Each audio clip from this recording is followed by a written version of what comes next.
udah download ya datanya dan Sudah. apa sih ini? Apakah ada kendala untuk pemasangan add-on-nya dari yang lain? Kalau tidak ada, mungkin kita bisa lanjutkan ya.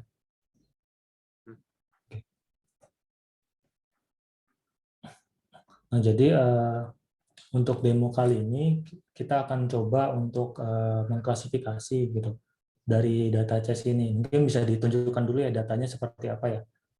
Dibuka dulu mungkin foldernya. Nah, nanti data yang kita dapatkan itu data tes dan data file gitu. Dan kalau misalnya dilihat itu ada di dalamnya ada dua kelas ya. Data normal dan data pneumonia gitu. Mungkin balik lagi, nah itu ada dua kelas tersebut gitu. Nanti kalau misalnya dari dokter ataupun yang teman-teman sekalian ingin mencoba apa ya klasifikasi sendiri, mungkin caranya adalah itu. Jadi kita cukup apa ya memisahkan dua file dua grup misal klasifikasi itu dalam semua image-nya kita simpan pada dua grup gitu, dua grup yang berbeda gitu. Itu kalau misalnya di sini kita punya normal dan pneumonia. Mungkin kalau misalnya ada pneumonia bakteria, kita bisa tambahin lagi jadi kelas baru gitu. Tapi nanti data image-nya taruh di situ semua. Nah, kurang lebih seperti itu sih. Nah, mungkin baca balik lagi ke orange ya.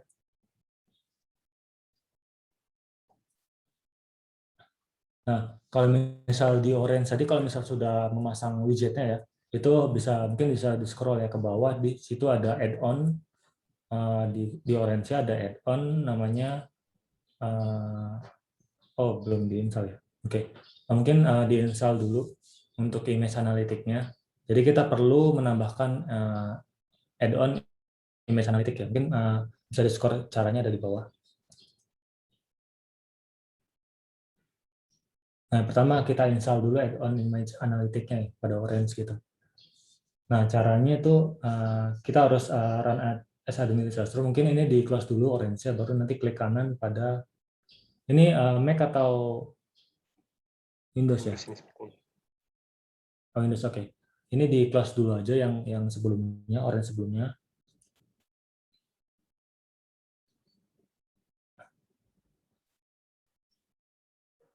Oke, terus lalu klik tadi start, lalu klik kanan pada run administrator. Cari orange. Lalu klik kanan pada orange-nya.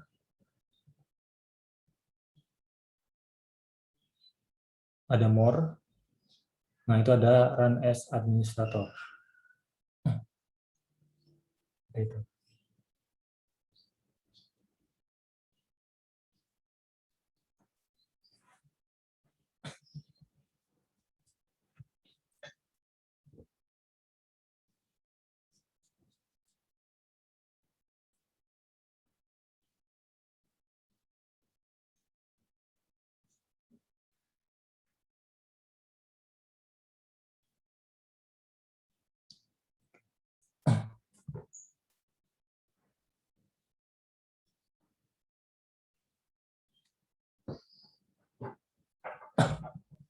Sepertinya cukup lama, Pak, loadingnya.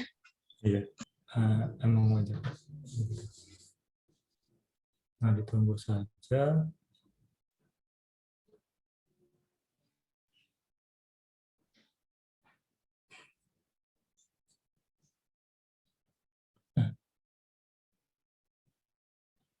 Oke, mungkin ada yang ditanyakan terkait tadi apa sih namanya tentang datanya atau apanya gitu sembari menunggu.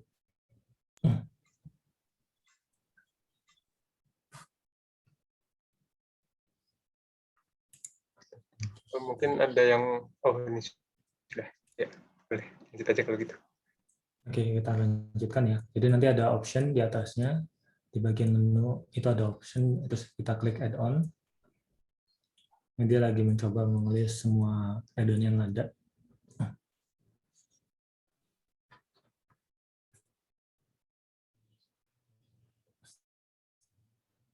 Nah, lalu nanti di situ ada image analytic ya. Itu bisa di checklist. Lalu klik OK.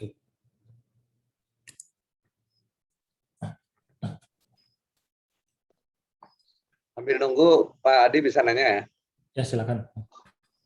Eh, itu berarti kalau kita impor dengan beberapa file sekali import ya. Ya, sekali import. Nanti Jadi semuanya bakal kelihatan tuh. Dari tadi kan kita kategorikan berdasarkan folder-folder itu ya. Itu sebagai kelasnya, terus nanti semua datanya dikelompokkan berdasarkan folder itu. Gitu. jadi kita impor folder paling luar aja ya. Betul. Nah, folder paling luar aja. Dengan data numerik seperti yang lalu juga gitu ya. Ya, kurang lebih sama sih. Nanti tinggal misalkan numerik kan tinggal jadikan 0 aja ya, 0, 1, 2, 3 dan seterusnya nilainya. Bukan, maksudnya satu folder itu terdiri dari beberapa folder yang terpisah-pisah. Bisa kan ya? Oke. Mungkin maksudnya tabelnya gitu ya, data Iya, tabelnya atau tabelnya kita simpan di folder. Jadi terkadang kan ada dataset itu dia udah pisah-pisahin dia punya file ya. Jadi kita import folder luar itu sekali nah, aja import dia masuk semua kan. kalau itu beda dok. Jadi kalau misalnya untuk data tabel yang bentuknya kayak CSV atau .tab dan macam-macam itu harus satu-satu dok per filenya. Berarti kita gabungin di luar ya di CSV-nya ya. Iya betul, gabungin di CSV-nya. Atau mungkin Si kalau memang Orange, mau bisa digabungin di Orange-nya, tapi emang harus satu-satu yang filenya gitu. Kita import satu-satu. si Orange bisa ini ya, bisa import satu-satu terus gabungin ya pakai merge gitu ya. Iya, Oke. bisa pakai merge dan bisa pakai apa ya tadi itu ada namanya Concatenate kan.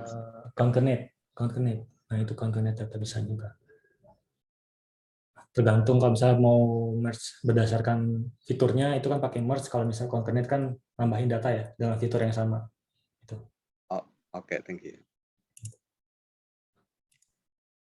Nah ini emang agak sedikit lama ya untuk instalasinya. Mas Hadi mau tanya, Mas Hadi. Ya silakan. Mas Hadi, kalau fiturnya kita sudah merancang sesuai apa yang dibikin sama Mas Adi, kemudian datanya itu baru di-input atau dikelola, itu bisa ya Mas Hadi ya? Oh bisa. Jadi nanti tinggal diganti aja itu import image-nya. Nggak mempengaruhi ini ya, nggak mengganggu ini ya, proses dari awal hingga akhir nggak mengganggu ya Mas Hadi? Nanti biasanya ada error tersendiri. Tapi kalau misalnya untuk image, kayaknya kurang lebih sama sih. Gitu. Errornya Nanti, bentuknya gimana? Errornya tanda kalau ini nggak bisa itu tandanya tanda itu seru atau gimana? tanda seru atau apa beda-beda sih. Saya juga tergantung datanya gitu. Tapi kurang Oh berarti lebih kalau tanda seru misalnya itu udah otomatis error ya? ya error. Nanti bisa dibaca aja tuh penjelasannya. Biasanya ada penjelasannya dan mungkin kalau memang nggak paham maksudnya apa bisa di search di Google. Biasanya ada yang ngasih tahu tuh terkait Iya. error tersebut. Nah. Iya, makasih Mas Hadi. Nah, jadi udah diinstal ya. Nah, kalau misalnya udah diinstal itu bakal muncul tuh add-on image analytic gitu, yang ada gambar. Nah, itu. Nah, kita lanjutkan ya ke step selanjutnya. Kalau misalnya step selanjutnya adalah download dan data import. Nah, mungkin kalau misalnya udah di-download, mungkin di scroll ke bawah ya PDF yang di sebelah kiri supaya sama-sama lihat. Oke, nah itu kalau kita download dulu, nanti tadi kan ada dua file ya, tes dan validasi. Dua folder, tes dan validasi. Oke, terus ke bawah lagi, kita coba import data image-nya ya ke aplikasi kita. Nanti kita coba klik 2 kali import image-nya. Lalu itu ada tanda folder di sebagian kanan, nah itu kita klik. Nah, itu kita ke tadi yang sudah di-download, file folder yang sudah di-download.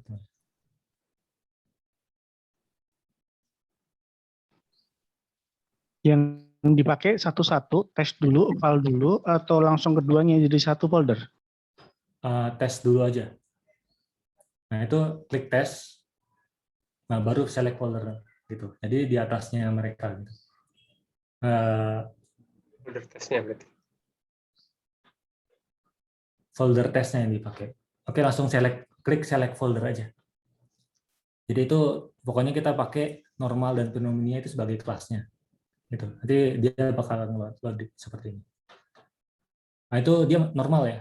Berarti jangan diklik itu. Nah, jadi harus klik itu.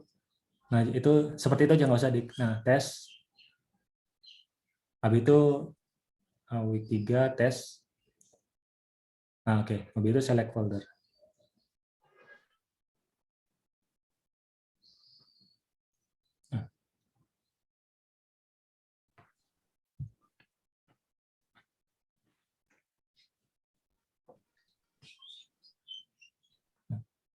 Oke, nah kalau misalnya kita lihat ya infonya itu ada 624 image dengan 2 kategori ya.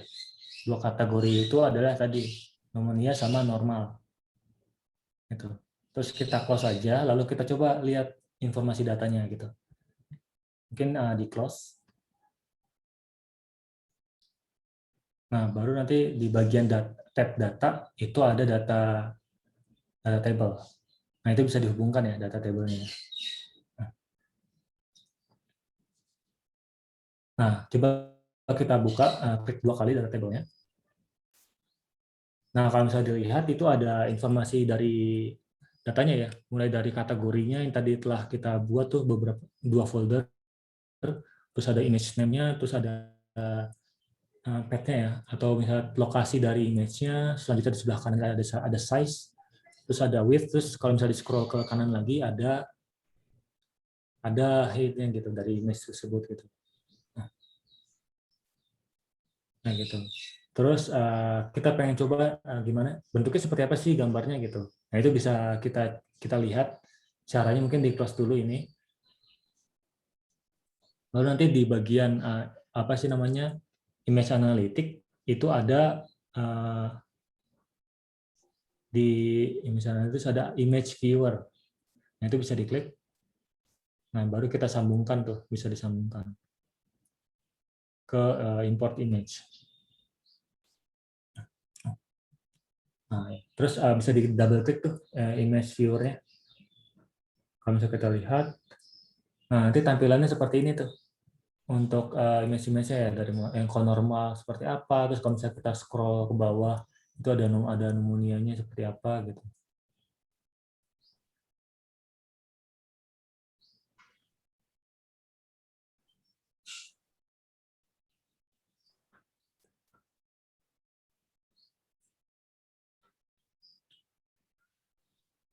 Nanya sedikit Mas Adi. Ya, gimana? Itu berarti image yang kita sudah import seperti yang tampil sekarang itu dia sudah di label ya. Kalau misalnya Ya. kita pakai label studio gitu ya. Ya sudah di label. Sudah di Jadi label. kalau kita cara labelnya di sini tuh cukup apa ya memindahkan file image-nya ke dalam tadi setiap kelas yang ada gitu. Tadi kan ada 2 ya, ada pneumonia sama Ada normal. 2 folder itu ya. Oke. Ya, kita ke situ gitu. Nah, gitu. Oke, seperti itu. Jadi ada kalau pneumonia bisa kelihatan ya. Mungkin dokter sekalian lebih paham ya bedanya apa ketika normal dan pneumonia gitu. Nah itu. Terus bisa dilihat juga title atributnya. Kalau misalnya di sebelah kiri ada kategori ya. Di sebelah kiri window-nya ada kategori nah itu bisa dipilih tuh. Misalnya kita pengen lihat size-nya seperti apa gitu. Informasi size-nya. Kurangi terus misalnya lagi height dari gambar itu seperti apa. Nah, itu bisa dilihat ya atributnya. Gitu. Nah, ini bisa kita close, kita lanjutkan ke next-nya. Oke. Nah, terus kita coba tadi kan kita cuma punya data image ya. Nah, gimana sih kita mengekstrak image-nya gitu jadi sesuatu yang bisa kita pakai gitu fitur-fiturnya. Nah, itu misalnya bisa di scroll lagi petunjuknya ke bawah tadi ini seperti ini terus ini mengekstrak fiturnya gitu menggunakan ini. Itu tadi bisa kalau misal di tadi add-on image analytic ada image embedding. Nah, itu bisa kita tarik.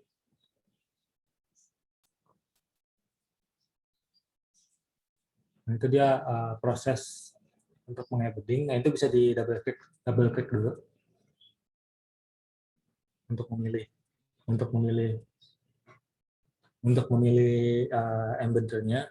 Nah, kalau misalnya dilihat itu dia ada Maaf Mas Adi, maksudnya embedded itu apa ya? Image embedded itu maksudnya apa? Secara sederhananya. Secara sederhananya, jadi kan kita harus mengekstrak fitur-fitur dari image ya. Kalau misalnya secara simpelnya gini, jadi dari image itu ada fitur-fitur tersembunyi apa sih gitu yang bisa kita tarik gitu. Misalnya nih, secara nggak langsung model itu akan Ini mengekstrak di kasus gambar ini aja kan, ini gambar rongsen normal sama pneumonia nih. Yang dimaksud fitur itu apa? Opasitas dari pneumonia itu atau gimana? Nah, itu lebih ke kayak black box ya. Jadi keunggulannya di sini, dia kan kita pakai deep learning ya. Dalamnya deep learning-nya ada di sini itu dia udah di training dengan model data yang lain. Tadi sebelumnya sudah dijelaskan pakai model ImageNet ya. Nah, itu dia udah di training dengan data yang banyak itu, jadi kurang lebih nanti si model itu udah bisa mengekstrak fitur gitu, dan itu fiturnya random gitu, kita nggak tahu gitu. Oh Jadi sih, oke, itu berarti kayak, otomatis ya, otomatis nah, ya. Ya itu, jadi itu kayak black box aja. Bukan dari kita yang nyeting ya, oke. Betul. Terus yang kita pakai yang apa? Inception V3 atau yang apa? Yang kita pakai SqueezeNet gitu. Nah, SqueezeNet karena apa? Jadi sebenarnya kalau misalnya kita lihat di situ itu ada tulisan lokal ya di dalamnya ya. Nah, lokal itu maksudnya adalah ini bakal diproses di lokal komputer kita gitu.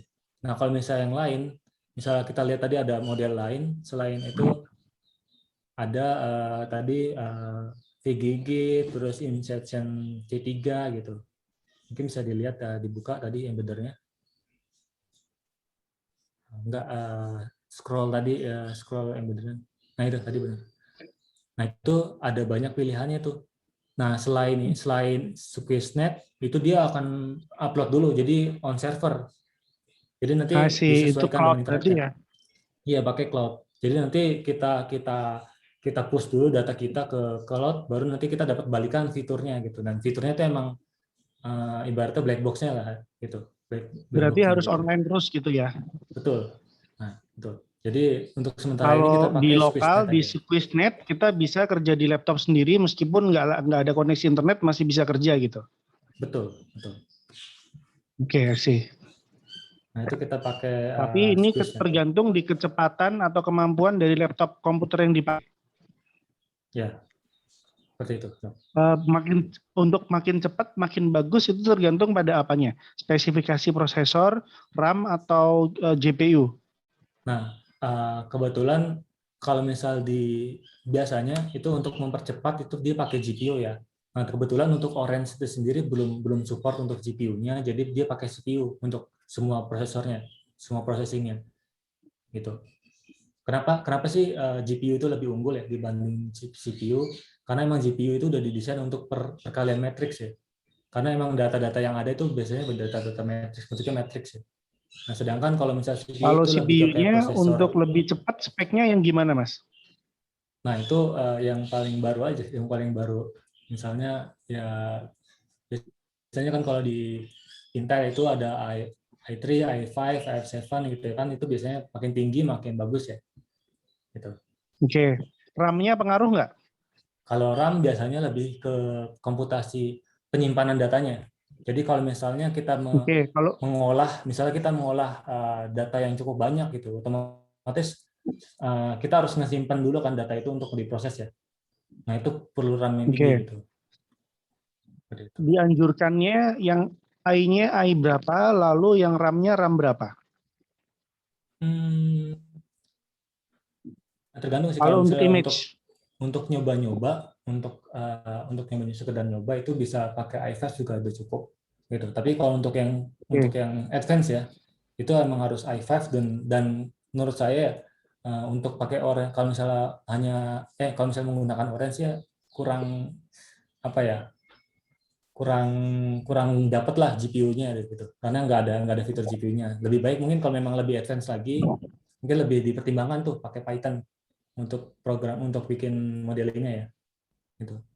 Jadi emang Kalau untuk si graphic card-nya nggak ngaruh berarti ya? nggak ngaruh kalau untuk orange ini ya.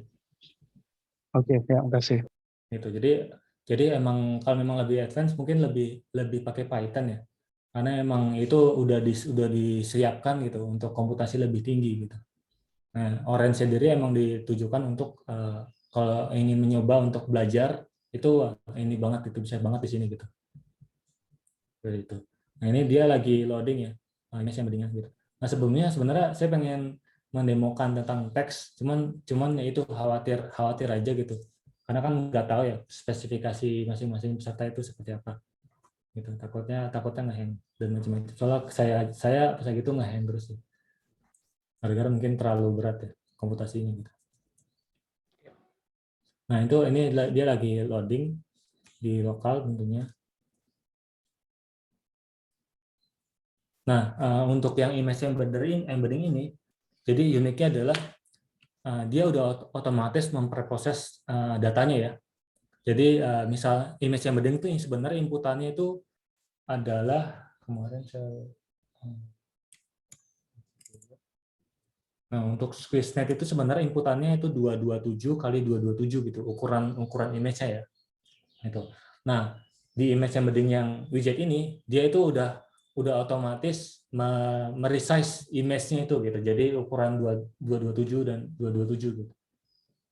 Jadi kita nggak usah khawatir untuk meresize image-nya untuk bisa diinputkan ke SqueezeNet gitu. Tapi kalau misalnya kita pakai Python, kita harus convert dulu image-nya itu jadi 227 ke 227 baru bisa diinputkan ke SqueezeNet gitu. Gitu. Nah, ini kita masih loading. Ada pertanyaan lagi kira-kira terkait ini sembari kita nunggu. Berarti untuk Orange praktis kita hanya bisa pakai SqueezeNet ya. Bisa pakai SqueezeNet aja yang bisa kita pakai, kan yang lain kan harus pakai cloud ya. yang lain pakai online gitu. Bisa sebenarnya bisa kita pakai, cuman butuh apa ya time untuk upload datanya. Oh, Untuk upload data kita ke sana dulu gitu. ke Orange-nya maksudnya ya. Betul, ke Orange-nya. Oke. Ke cloud Orange-nya.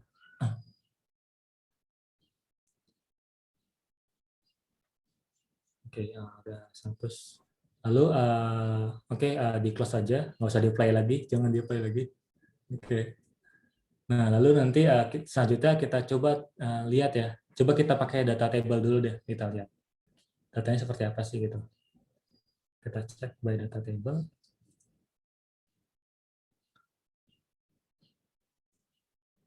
Nah, kalau misalnya kita lihat, itu mungkin di scroll ke kanan ya. Nah, itu tadi kan informasi-informasi sebelumnya. Nah, itu selanjutnya adalah itu fitur-fiturnya tuh yang didapat dari SqueezeNet tadi ya. Itu kurang lebih ada 999 fitur gitu yang bisa kita pakai. Malah jadi lebih banyak ya Mas ya? Iya betul, tapi itu fitur yang kepake banget gitu. Ibaratnya merepresentasikan gambarnya itu. Setiap fitur itu Ini karena tadi yang SqueezeNet tadi itu fiturnya jadi malah ya pokoknya karena black box, pokoknya itu hasil yang dari SqueezeNet itu gitu ya. Iya.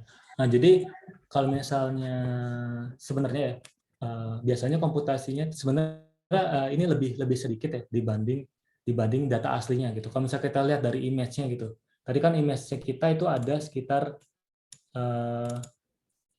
misalnya size-nya itu ada kan ada panjang dan lebarnya ya. Itu 1000. Misalnya contohnya ada panjangnya ada 1857 dikali height-nya itu 1317 gitu.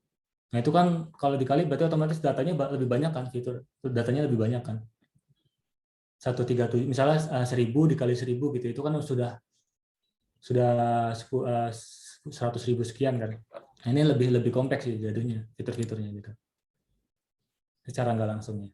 Nah, mungkin bisa dilihat ya. Nanti coba kita buka deh image-nya supaya lebih ini mana. Kita close terus ada image viewer. Nah, itu aja image viewer yang tadi. Image viewer yang tadi kita pakai. Nah, ya kita klik double klik. Nah, nggak usah ditarik. Kita double klik aja.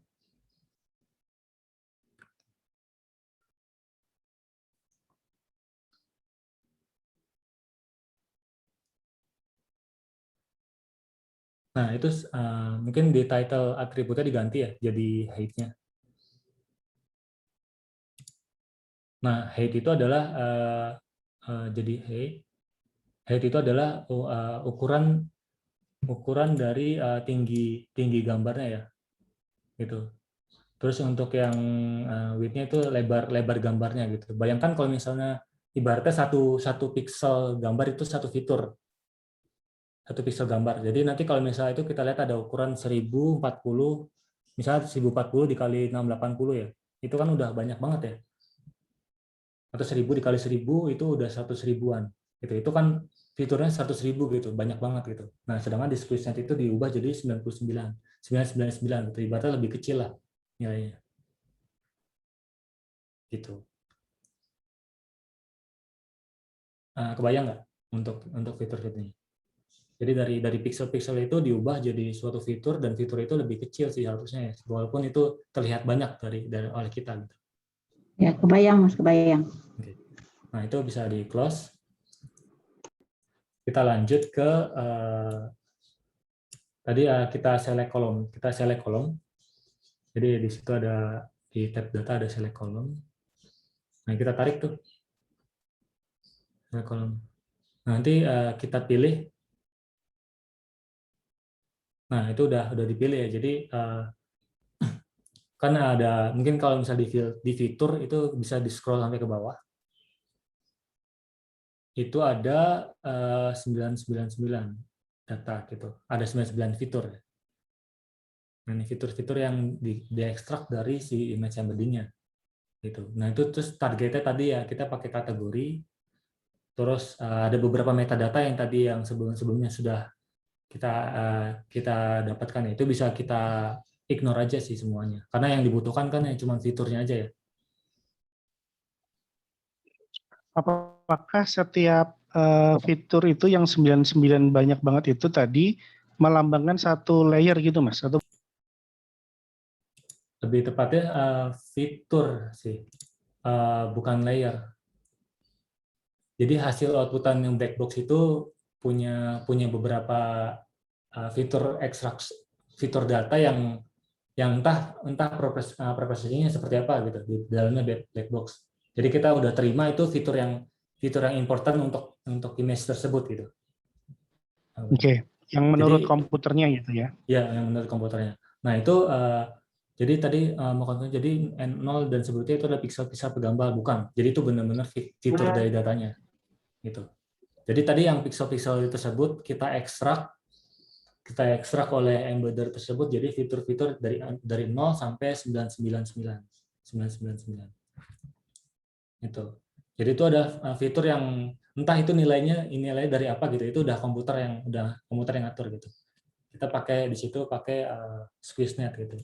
Nah, untuk lebih dalamnya mungkin kalau misalnya lebih tertarik terkait itu bisa dipelajari lebih dalam ya, terkait deep learning ya. Gitu. Untuk sementara ini kita coba ekstrak fitur dulu aja gitu. Kita terima itu sebagai black box dulu gitu. Yang di metas di bawah memang kosong.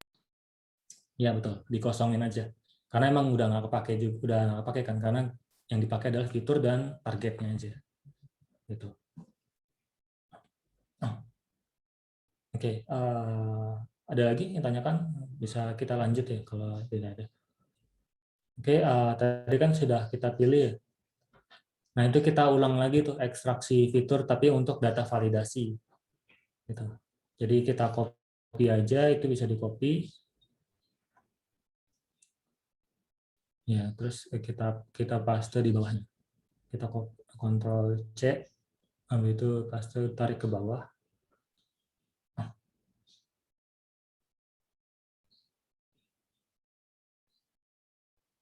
Oke. Nah, itu lalu kita ganti tuh. Tadi kan sebelumnya kita pakai data tes ya. Nah, ini kita ganti jadi pakai file. Itu nggak ada, berarti harus download lagi. Nah, itu file. create file. Oke, select folder. Nah, itu ada 16 image ya. Dia akan otomatis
Tanpa yang tes ya. tanpa tes, benar. Yaitu kan sudah dibedakan ya antara file dan tes ya. Data yang berbeda. Tes itu training, file itu new image atau gimana? Nah, jadi sebenarnya yang kita gunakan itu adalah data tes dari data tes yang asli gitu. Jadi harusnya ya harus pakai data training, cuma data training itu cukup gede gitu. Makanya di sini saya pakai data tes aja gitu untuk trainingnya. Sedangkan untuk testingnya kita pakai data file. Gitu. Berarti ini yang ada di file sama di tes sama? Beda. Mungkin boleh di ini Mas. Beda, Jadi kan? kalau di proses training yang asli kan ada training, kemudian dia divalidasi dengan data validasi. Baru di akhir dia akan diuji dengan data tes. Nah, kalau misalnya ini kita bikin berbeda ya. Sebelumnya kan kita biasanya langsung aja nanti biar si test and score yang membedakan ya antara data training dan data testing ya. Nah, ini kalau misalnya ini kita pakai yang berbeda gitu. Data yang berbeda gitu. Data yang di atas itu ada data apa namanya? Data tes, yang bawahnya data eval. Nah, kebayang nggak ya? Kebayang nggak dok? Itu nanti saya coba share lagi. Berarti yang di training yang data atas masalah dikali yang di Betul. atas. Ya, Yang data validasi yang buat di atas. bawah. Jadi si model itu digeser ke atas kali ya. Oke. Oke, langsung aja. Jadi nanti mungkin kebayang ketika kita coba test and score ya. Nanti kalau misalnya masih belum kebayang, nanti saya lebih ke dalam lagi. Jadi mungkin kita tarik dulu aja. Jadi nanti di select. Tadi kan ada select column ya. Select column untuk data yang atas itu data trainingnya. Ibaratnya data trainingnya kita tarik. Select column yang di atas. Select column. Ya. Itu itu Oke. Nah, itu kita tarik select column yang di atas ke test and score. Gitu. Nah, lalu kita tarik lagi tadi ke ANN, SVM, dan naik biasnya ke test and score semuanya. Oke, terus, nah, dia lagi proses running. Nah, lalu kita tarik lagi yang bawah tadi, ini ke bawah, itu select kolomnya kita tarik ke test and score lagi. Gitu. Nah, bedanya apa sih gitu? Nanti kita bisa lihat. Nah, itu kita double klik ya. Tadi ada garis antar select kolom 1 dan test and score, itu kita klik garisnya.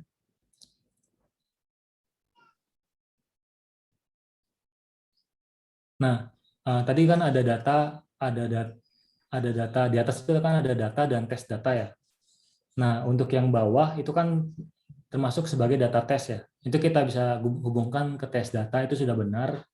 Lalu mungkin kita lihat yang bagian atasnya, data trainingnya itu adalah, nah itu kita masuknya ke data gitu, ke atas yang data. Nah betul. Jadi kita bedakan tuh data untuk training dan data untuk testing gitu. Nah kalau misalnya kita lihat di test and score, bisa di double click mungkin ya test and score-nya. Nah, di situ ada pilihan test on test data gitu di bagian bawah. Nah, artinya apa? Jadi nanti kita pakai tadi data training yang bagian atas itu untuk training, lalu nanti data tersebut dites untuk data yang bawahnya gitu. Nah, kedua data tersebut adalah data yang berbeda ya tentunya. Sorry Mas, ulangi cepetan. Oke.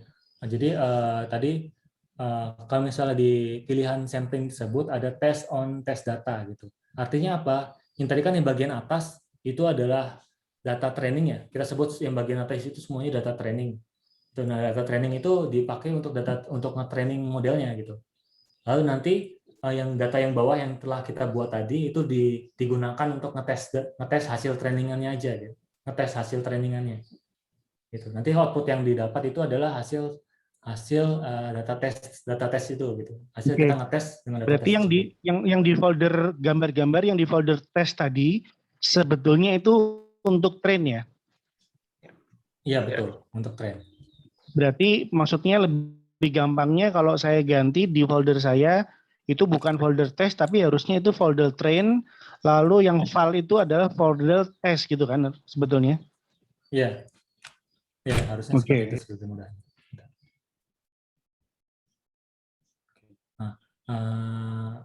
Nah, itu kalau misalnya dilihat itu bisa kelihatan ya akurasi, AUC, F1, precision, recall dan seterusnya ya dari data tersebut ya. Dari data testnya gitu. Nah, itu kita bisa klik tuh misalnya kita pengen lihat nih Maaf Mas Adi dijelasin lagi sekilas kalau AUC, CA, F1, precision, recall ini gimana artinya yang dengan bahasa yang bukan teknis ya? Oke. Jadi kalau misalnya kita lihat di sini ada CA ya. CA itu adalah kategori akurasi gitu. Jadi nanti kita lihat tuh akurasi dari suatu model tersebut gitu. Nah, F1 itu mungkin ke precision dulu. Jadi kalau precision itu kalau kita di medis mungkin lebih kenal dengan sensitivitas ya dok. Jadi sama persis precision dengan recall dengan sensitivitas itu sama persis. Jadi mungkin nanti kita bahas pakai confusion matrix bakal lebih ngerti ya mas ya. Jadi kalau recall itu true positif dibagi true positif ditambah false negatif. Nah, itu kemudian saya lagi mencari itunya image saya. Recall untuk sensitif atau spesifik? Sensitivitas dok. Spesifik. Sensitif. Recall sensitif, oke. Untuk spesifiknya yang mana? Nggak ada. Di sini pakainya precision itu positif predictive value. Berarti hanya ada sensitifnya saja ya? Ada sensitivitas. Berarti yang kalau mau di spesifisitas mungkin bisa dihitung sendiri. Kita cari angka recall tertinggi. Itu mungkin tergantung dengan use case-nya tentu. Ya, tergantung use case. Nah, ini mungkin detailnya ya. Saya screen ya. Jadi saya screen. Nah, ini mungkin bahasanya seperti ini sih. Jadi misalnya nih kita ada ini adalah matrix ya. Belum muncul Mas. Harus di stop dulu kali yang ini. Sudah sih sebenarnya, tapi mungkin boleh Syafira boleh stop aja biar nggak bingung. Nanti kita ulangi lagi.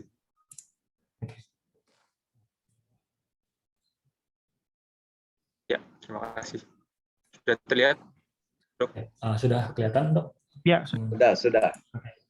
Nah, apa sih precision, recall, dan akurasi itu? Jadi kalau misalnya kita lihat nih dari tabel yang ini ya, itu. Nah, ini adalah predicted labelnya, di mana kita mencoba di model kita untuk mempredik model kita gitu. Lalu di sini ada real labelnya gitu, label aslinya dari suatu data kita gitu.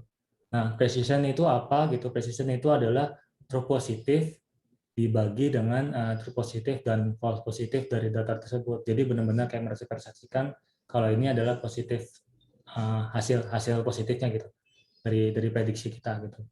Nah kalau misalnya recall itu lebih ke tadi true positif dibagi dengan true positif ditambah dengan false negatif gitu. Nah tujuannya apa gitu? Kenapa sih dibedain seperti ini gitu? Kalau misalnya precision lebih fokus ke positif hasil positif lah ibaratnya, lebih fokus ke hasil positif. Nah misalnya recall ini dia lebih general ya, jadi dia bakal lebih dapat nih sisi generalnya, nggak cuma dari true positif aja, jadi dia juga dapat dari false negatifnya juga gitu ya. Lebih tepatnya yang ini, yang dua ini. Oke, Jadi kalau misalnya use case-nya di screening TB yang tadi disampaikan dari papernya UI, kalau screening TB berarti kita lebih butuh yang mana? Precision atau recall? Kalau sifatnya screening TB. screening Ya. TB ya, itu gimana dok? Kalau yang Ya. saya pahami, sayang sekali mungkin Dokter Rehan sudah nggak ikut, tapi mungkin nanti kalau dari yang lain bisa menambahkan juga dipersilakan. Kalau menurut saya sih, ketika kita screening maka kita meningkatkan recall itu, sensitivity. Jadi jangan sampai kita ada false negatif sebisa mungkin kan. Oke, berarti kalau untuk screening kita butuh recall yang tinggi, tapi kalau yang untuk diagnostik kita butuh yang mana?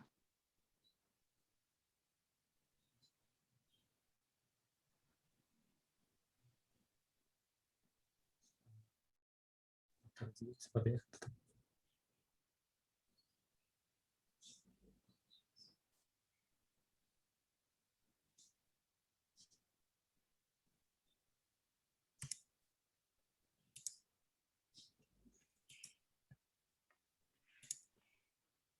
Yang ke dokter aja nggak ada ya?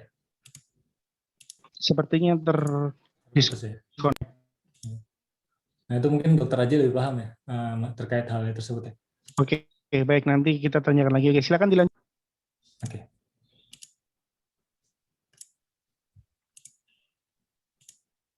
Oh ya Mas Adi, mau tanya. Ya. Untuk yang false negatif itu tentunya kan sudah jelas ya, itu false negatif ya. Ya. Tapi kalau false positif itu tentunya perlu digali lagi false positifnya itu ya. Jadi nilai yang recall-nya berarti sudah spesifik ya. Sudah apa ya? Sudah jelas ininya apa tadi kembali yang tadi ya, saya lupa tadi. Oke.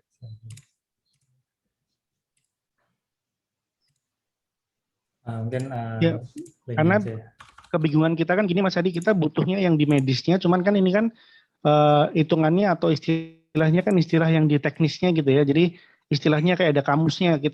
Kalau kita mau bikin sebuah penelitian untuk uji screening, yang dibutuhkan adalah ini yang tinggi, berarti perhatikan angka yang ini gitu. Kalau untuk tes diagnostik, kita butuh ini yang tinggi, perhatikan angka yang ini gitu. Gitu mungkin itu yang sangat penting buat panduan praktisnya gitu. Ya mungkin nah itu nanti mungkin dibantu oleh dokter ya, dokter Aziz. Ya kan masih ada 1 minggu, maksudnya tolong disampaikan ke panitia. Jadi kalau bisa ada panduan. Oke, boleh. Nah, boleh. Nanti kita sampaikan. Gitu. Nah, mungkin boleh dilanjutkan ya berarti ya. Kita lanjutkan lagi. Ya. Oke, tadi nah kalau misalnya kita lihat parameter-parameter dari model tersebut, misalnya nih kita buka KNN gitu. Yang pertama kita lihat parameter-parameternya. Yang KNN, nah itu kan ada tuh penjelasannya sebelumnya Mas Nedi bilang ada namanya berapa N sih gitu. Nah kalau di sini dia pakai 5 gitu N-nya gitu. Terus untuk metriknya, untuk metrik penentuannya dia pakai Euclidean distance, itu bisa dibaca lagi disesuaikan dengan metodenya ya, untuk papernya seperti apa atau jurnalnya gitu. Maaf Mas Adi, untuk penjelasan umumnya KNN apa ya? Itu fungsi apa? Sebelumnya sudah dijelaskan kan ya sama Mas Nedi. Jadi gini, saya terus jelasin lagi. Pakai bahasa yang awam aja, bukan yang teknikal. Saya coba contohnya.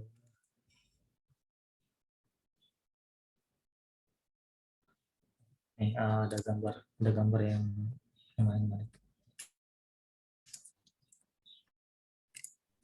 Oke, saya share screen lagi ya, mungkin ya. Oke. Intinya dari KNN tersebut kayak gini sih. Jadi misalnya nih kita punya data sesuatu gitu. Nah, misalnya ada beberapa data, ini data ibaratnya ini yang merah dan yang hijau adalah data training kita gitu. Nah, tiba-tiba ada data sampel yang baru gitu. Kita pengen klasifikasi pakai KNN. Nah, gimana sih metodenya? Jadi nanti misal data baru yang tanda-tanya itu dia akan mengukur nih kedekatan data tersebut terhadap kelas-kelas yang ada gitu. Nah, kalau misalnya di sini itu misalnya kita pakai 5 ya, pakai 5N ya. Itu artinya dia cari 5 terdekat dari data tersebut gitu. Misalnya ini titik ini ada ini yang terdekat, ini 1 2 3 4, habis itu misalnya ini 5 gitu. Nah, kalau misalnya di total itu otomatis yang kelas B itu lebih banyak kan ya daripada yang merah ya. Karena yang ini kita cut karena cuma butuh 5 ya. Nah, maka Berarti lebih condong mirip yang mana gitu ya? ya lebih condong mirip ke B, berarti otomatis kan data tersebut ya. Oke, Jadi kita itu klasifikasi KNN. sebagai ini. Makin banyak neighbor-nya makin bagus, makin jelek. Tentunya makin komputasi makin tinggi, tapi makin bagus. Karena apa? Karena yang dibandingkan lebih banyak gitu. Tapi kerja proses komputasinya lebih berat dan lebih lama ya. Betul. Karena emang banyak kan yang dibandingkan ya. Gitu. Oke sih, oke. Ya, yang berikutnya. Oke, gitu. Terus selanjutnya adalah si naive bias ya. Mungkin bisa di-share lagi tadi yang tadi. Nah, kalau misalnya naive bias kan tadi berdasarkan perhitungan probabilitas dari data tersebut yang sebelumnya sudah dijelaskan oleh Mas Nedi. Itu, nah di sini udah otomatis, jadi kita karena emang nggak ada parameter yang dimasukkan gitu untuk naive bias. Jadi pokoknya probabilitas ketika data tersebut apa, kelasnya apa, gitu dan seterusnya gitu. Nah itu bisa dilihat ya PX, PY, X dan PX gitu. Nah seperti itu dalamnya kurang lebih. Nah selanjutnya yang SPM.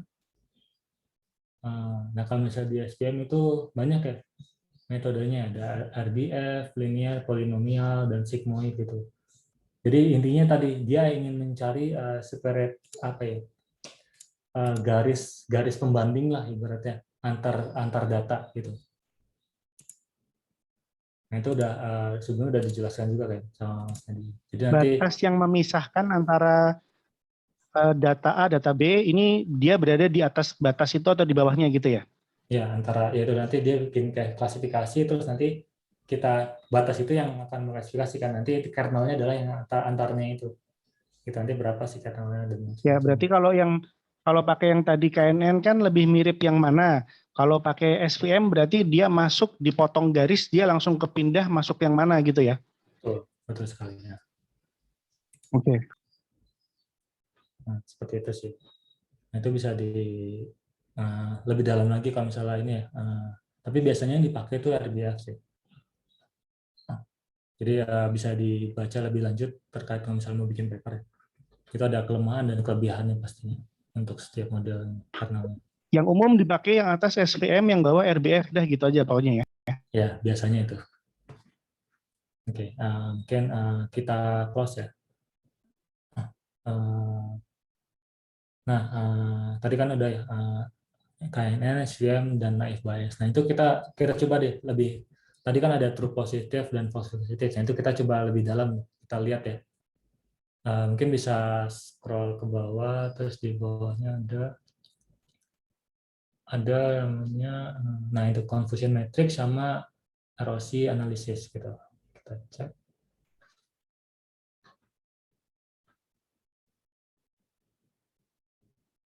Nah itu, coba ditarik ke test and score.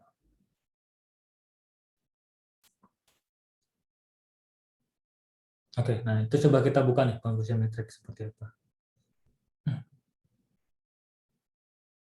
Dokter Aji ya belum balik ya. Harusnya ntar lebih jelas sama dokter Aji sih terkait itu. Mungkin dibuka confusion matrix-nya.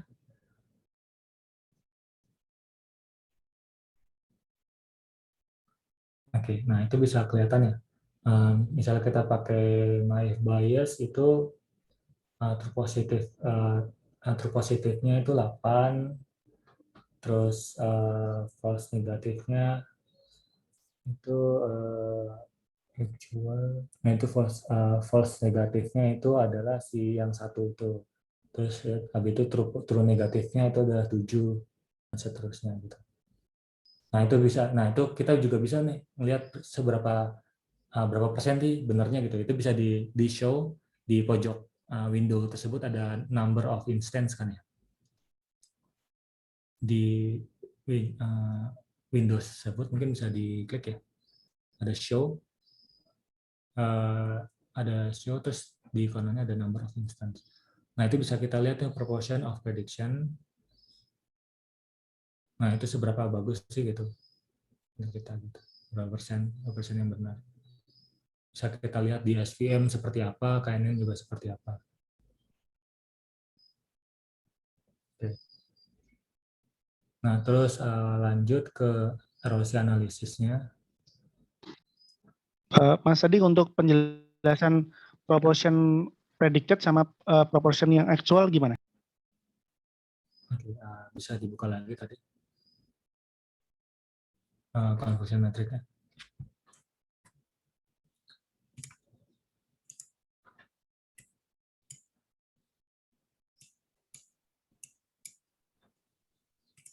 Oke,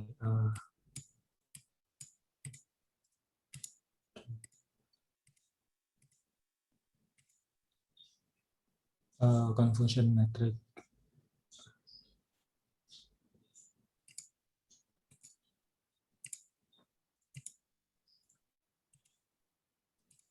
Nah, kalau misal proportion of predicted itu lebih ke berapa persen sih yang benar ya dari prediksi kita gitu. Nah, ini kalau misalnya dilihat itu ada 100% yang benar dari prediksi kita.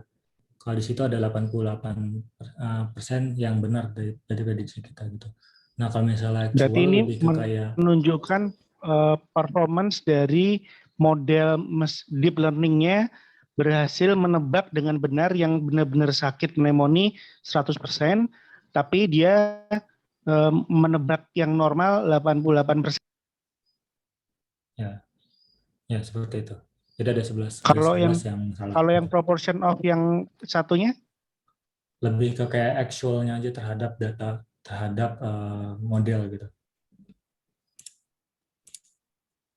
Yang kita pakai kalau di paper yang mana? Yang proportion predicted atau yang actual? Biasanya yang atasnya sih. Ini cuman kayak pembantu aja jatuhnya ya. Mungkin bisa di scroll tadi show-nya. Oke. Bisa diklik tadi proportion of prediction-nya.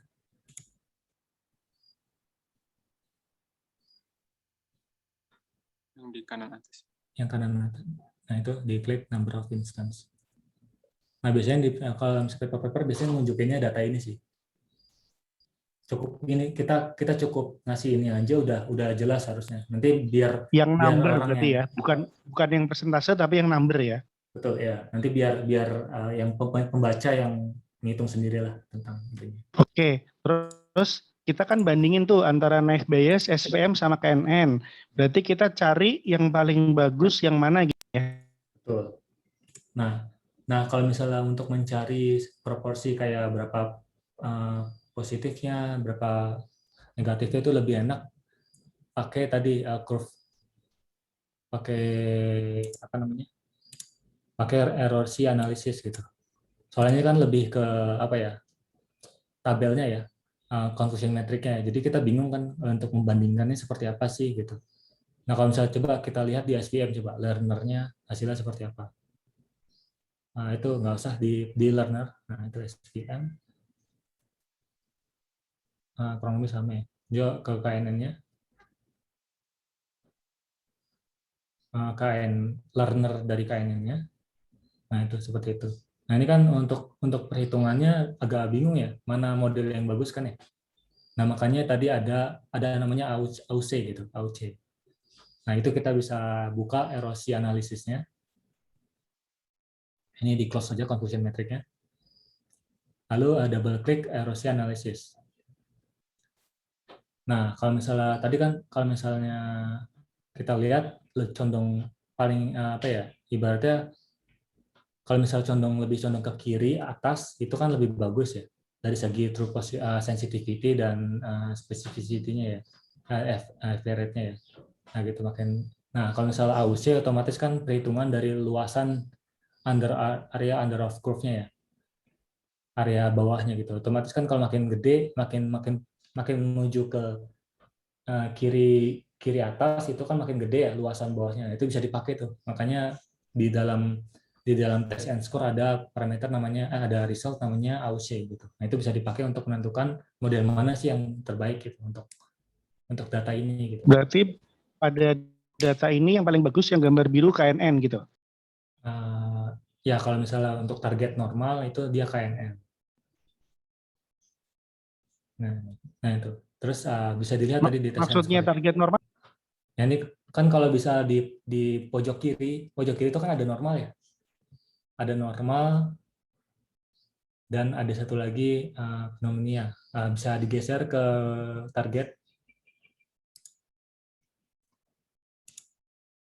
Nah, itu ada pneumonia. Jadi ini erosinya disesuaikan sesuai dengan targetnya gitu. Nah, itu beda target, beda erosi lagi gitu. Nah, tapi kalau misalnya kita di mana di test and score itu udah di rata-ratain sih untuk setiap kelasnya ya. Nah, bisa coba di close ya. Erosi analisisnya kita cek di test and score gitu.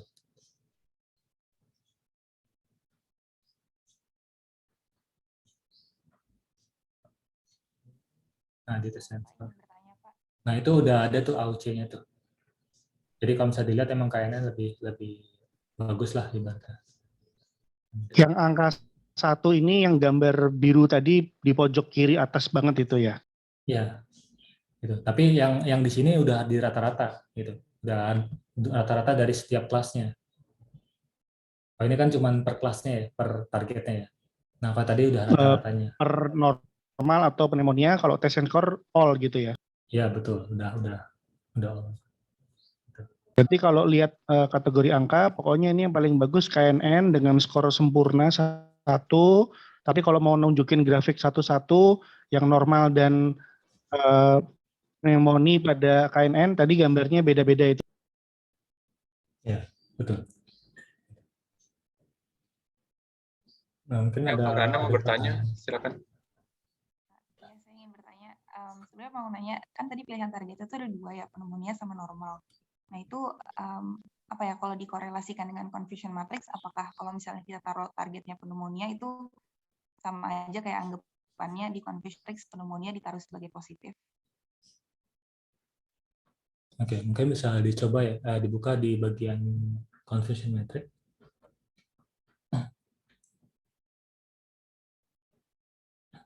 Nah, itu udah kelihatan sih. Kalau misalnya kita mempredik pneumonia, tapi aslinya adalah normal gitu, otomatis kan yang nilainya 1 ya. Terus kalau misalnya kita mempredik normal, terus aslinya pneumonia gitu 0, berarti emang nggak ada yang salah gitu.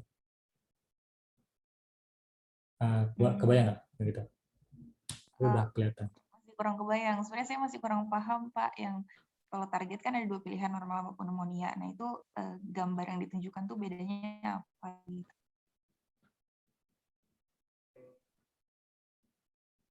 Pertanyaannya. Mungkin coba dibuka lagi yang ROC boleh ya? Ya, boleh. Dijelaskan kembali, Dok, yang tadi. Kalau diubah menjadi normal, targetnya? Sama-sama mentok kiri atas, Dok. Sama-sama mentok kiri.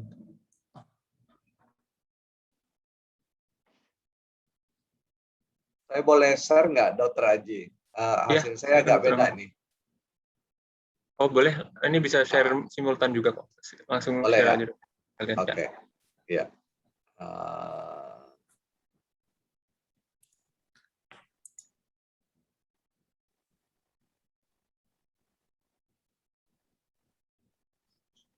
Jadi saya jumlahnya lebih banyak nih. Oh, ini, jadi ya, silakan. coba boleh di kelas ya, dong.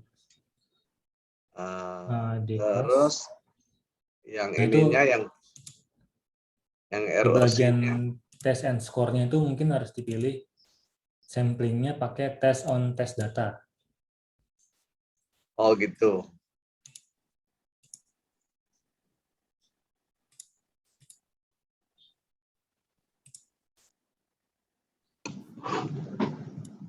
Mungkin Boleh nanya? Ya, silakan. Oke, Yang kalian sebentar ya, kita tangguhkan dulu. Iya dong. Yang rubah yang mana, Pak Adi? ini siapa yang saya mau? Dr. Amin ya? Iya. Ya? Oke. Iya. Di test and score itu di double klik coba.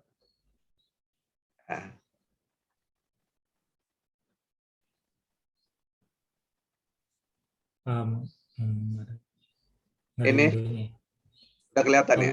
Window-nya nggak kelihatan. Oh, window-nya nggak kelihatan. Kayaknya share-nya deh. Share-nya pakai share screen. Oke, siap. Udah ya? Nah, itu di bagian bawah itu di sampling di pojok kiri ada test on test data. Di random sampling, Di test bawah on test data. Nah, dia jadi cuma ngetes pakai data tes. Nah, itu udah. Udah, jadi confusion-nya juga Gitu. berubah ini ya? Ya, harus ada berubah. Oke ya. Oke, makasih. Mungkin tadi pertanyaan dari Farhana mungkin bisa diulangi ya. Nanti dibantu sama Dr. Haji untuk jawab. Saya udah dapat sih sebenarnya pertanyaannya kan berarti ini ya, ketika target diganti itu apa yang terjadi ketika di ROC, menu ROC widget gitu ya? Iya. Ya, saya sebenarnya setuju dengan pernyataan Farhana tadi. Mungkin boleh Syafira di-share kembali screen-nya.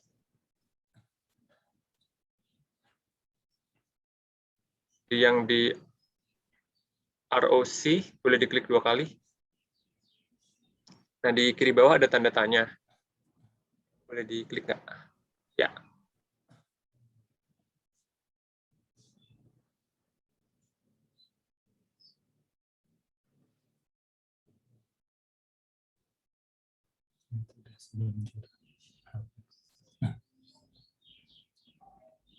Masih loading ya. Nah, intinya sih di sini ada penjelasan ketika target diubah itu apa yang terjadi. Jadi tadi sebenarnya Farhana juga sudah menyebutkan kalau misalnya targetnya diganti bisa dianggap mana yang positif, mana yang negatif, istilahnya seperti itu. Jadi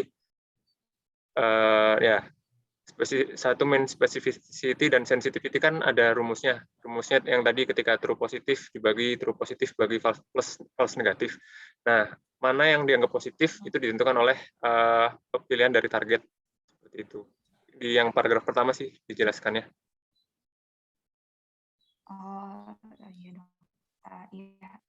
Mau nanya lagi boleh ya dok? Jadi kan tadi kalau Dr. Rehan itu sempat menjelaskan kalau hasilnya itu semakin bagus kalau misalnya dia semakin ke kiri gitu ya, semakin ke pojok atas kiri itu makanya dia semakin bagus.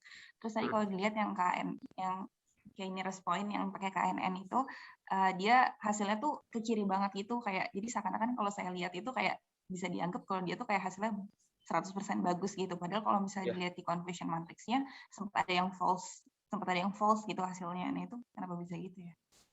Atau karena false-nya itu hanya satu jadi tidak terlihat di grafik? Kalau yang 100% semestinya sih confusion matrix-nya juga ini ya, nggak ada yang false ya, false positif 0, false negatif 0. Jadi ada yang false semua, nggak ada yang 0, tapi dia mentok ke kiri atas. Ya itu maksud saya.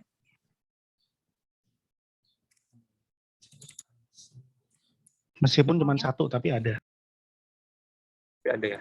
Atau mungkin pembulatan sepertinya, Mas. Kalau yang saya bisa pikirkan sekarang ya. Jadi 0,99 sekian Ya, dia seperti itu anggapnya jadi pembulatannya. 1. Iya. Oh, baik. Karena kalau cuma Makasih. 1 kan ya 1 per Ya, sekian artinya mungkin kalau dia akan ada yang hasilnya sempurna kan dalam tanda petik, wah hebat banget nih engine-nya keren bisa 100%. Malah orang dalam tanda petik mungkin curiga, coba Iya. kita tes dengan data yang baru untuk verifikasi bisa nggak? Iya. Malah kemungkinan overfitting ya kalau machine learning 100% ini biasanya. Mas Adi. Ya. Emang kalau di apa ya, machine learning ini yang dilihat kan generalisasi dari modelnya. Makanya data kita dipisah antara data training, data testing. Nah, data testing itu harusnya udah benar-benar di luar proses lah ibaratnya, udah di luar model kita gitu ibaratnya. Nanti dari data training itu kita cek tuh dari data testing gitu. Jadi benar-benar kayak dia out of somewhere. Harus data yang berbeda ya, nggak boleh ada data yang sama gitu ya, tercampur ya. Betul. Gitu. Oke. Farhana sudah cukup menjawab ya, mudah-mudahan. Iya, sudah sangat menjawab, Dok. Ya. Kemudian dari Dr. Imelda, silakan Dok. Saya sih teknis, Mas, ini saya dari tadi nyoba untuk kan tadi harus masukin datanya kan yang data tes dulu. Habis itu baru data yang file gitu kan. Nah, ini yang pas masukin data yang filenya itu, saya nggak bisa. Udah berapa kali pilih folder yang file, masukin tetap yang data tes. Jadi ya bisa di-share ya? Itu kita Sambil share screen. boleh. Di stop dulu.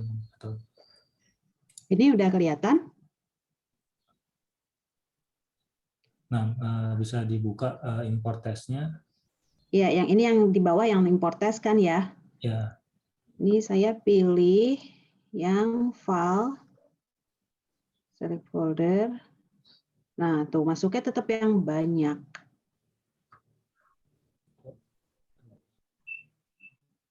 Coba kita hapus dulu tadi import test image-nya, dihapus aja. Kita ambil, Diganti ya.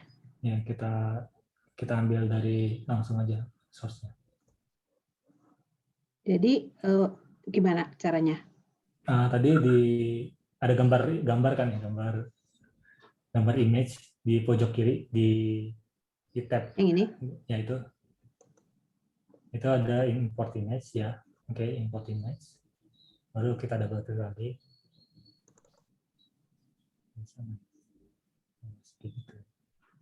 Coba di scrollnya itu nah itu di tesnya itu diklik. Ada nggak? Oh, udah nggak ada juga. Nggak ada, cuman ada ini. Oke, jangan-jangan ini bug dari ininya ya. Coba sekali lagi deh, dibuka itunya, foldernya. Foldernya? Iya. Oke, ada double klik coba si bagian filenya. Kita double klik, baru select folder. Dah, langsung nggak usah ngeklik macam-macam, select folder. Nah, itu kayaknya bug dari F-nya. Dari apa? Dari orange-nya itu. Jadi gimana dong? Ulang lagi. Mungkin bisa di save. Kayaknya kalau seperti ini biasanya orange-nya di close dulu, dibuka lagi Dok. Oh gitu. Oke. Oke. Ini di save dulu kali ya. Apa tadi image?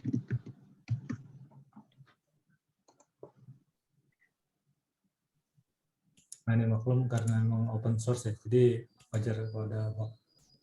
Saya tutup dulu, terus saya buka lagi. Bentar ya. Termasuk ini Mas, yang di hasil test score itu yang time sama satu lagi itu nggak muncul, cuman ada muncul MSE gitu loh, yang standar banget. Itu harus ditambahkan. Nanti sekalian. Cukup klik kanan harusnya di bagian kolomnya itu. Ini saya share lagi ya? Ya, boleh kalau itu. Bentar. Udah dibuka? Kalau misalnya memang masih harus lapor sih kalau orange.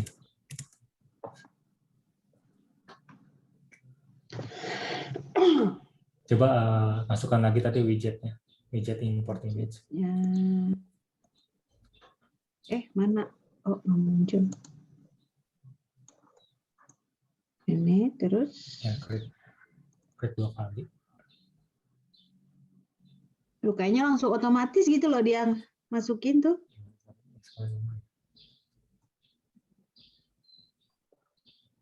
Ada yang lainkah yang tersembunyi? Apa karena ini masih proses ya? Harusnya nggak masalah sih. Dia multi proses gitu. Itu kayaknya bug dari Orange ya. Caranya mungkin lebih enaknya tadi lebih mungkin kita bisa jadikan satu datanya nanti biar di test and score yang memilih randomnya ya antara data training dan data testingnya. Oh, oke. Jadi nggak usah ini pisah manual ya? Ya, nggak usah pisah manual. Nanti coba bisa dibuka ya test and score-nya. Coba dok. Buka. By the way, saya bukan dokter sih. Ya, Bu email dah. Oh, sama saya pastinya pakai ini, berarti harus pakai yang cross validation atau random sampling ya? Iya, betul. Nggak kelihatan intinya. Nanti kalau misalnya mau nambahin tadi test time dan training time itu cukup di klik kanan aja, bagian kolomnya. Kolom yang mananya, Mas? Nggak kelihatan di sini. Mungkin share-nya diganti. Share-nya. Share-nya boleh share screen keseluruhan. Boleh. Ini? Iya, sudah terlihat.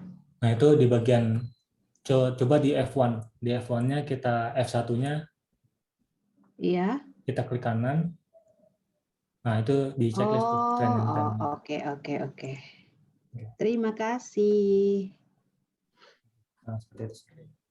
Nah, paling untuk apa sih cara lainnya tadi bisa pakai cross validation sama random sampling. Ya. Tapi data nanti dicampur aja. Gitu. Oke. Ya. Makasih. Ada lagi? Tadi mau nanya Mas Adi.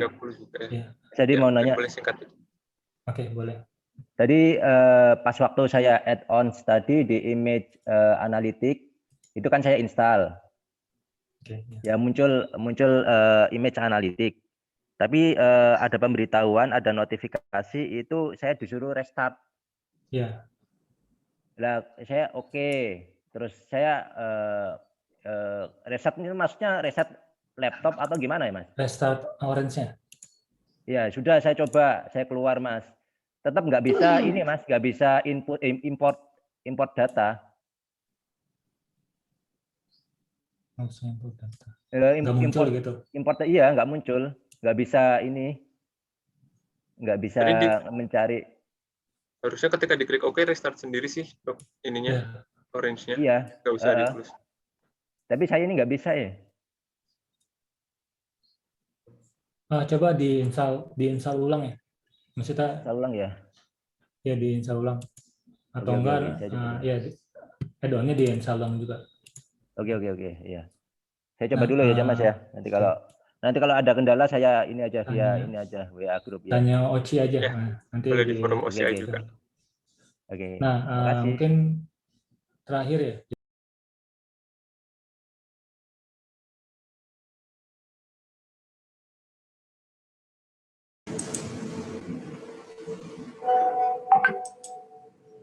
Halo Mbak Riri, udah dibuka briefing roomnya Mbak Riri?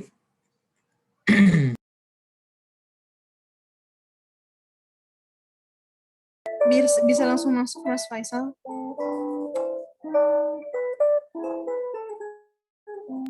Di mananya Mbak Rita? Lakukan apa ya?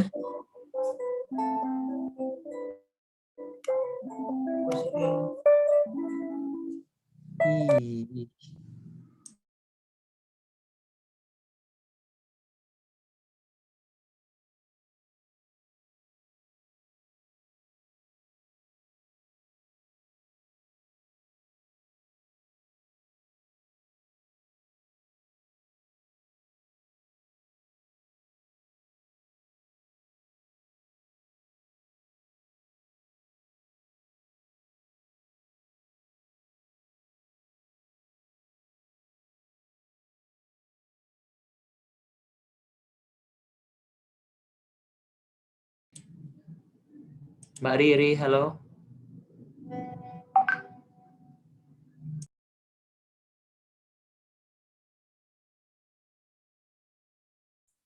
Kedengeran nggak? Kedengaran, briefing roomnya itu udah udah di-assign ya yang lain-lain.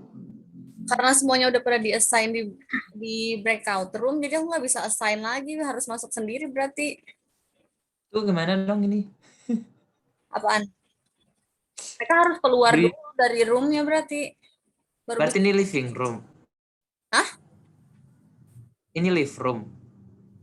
Enggak. Orang-orang yang masih di breakout room yang mau evaluasi harus keluar dari roomnya terus join sendiri ke ini ke sini. Kayak kita.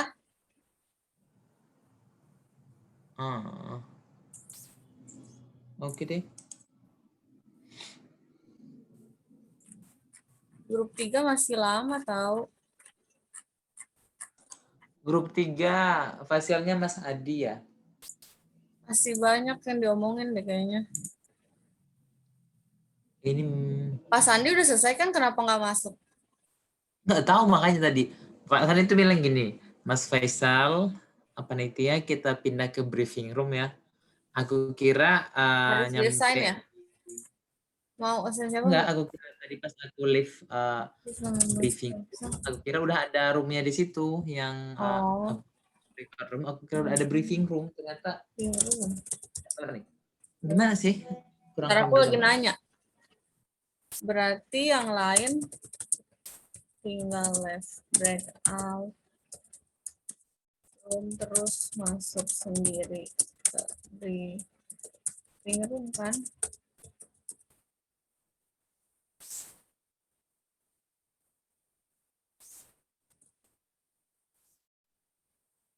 Aku rename aja deh ini. Cara rename-nya gimana lagi?